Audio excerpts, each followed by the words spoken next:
काली का मंत्र, दुश्मन का अंत। शत्रु नाशक काली बीज मंत्र से दुश्मन होगा परेशान।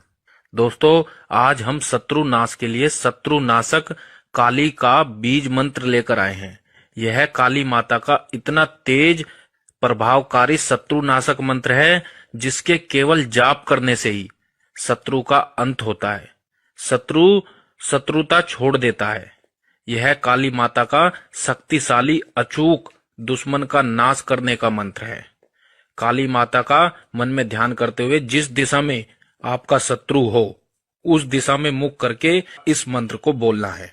ओम नमो मातेश्वरी ह्रीम क्रीम भगवती काली अमुक हन हन। ओम नमो मातेश्वरी ह्रीम क्रीम भगवती काली अमुक हन हन। इस प्रकार मंत्र बोलने के बाद वह शत्रु आपसे शत्रुता छोड़ देगा। धन्यवाद।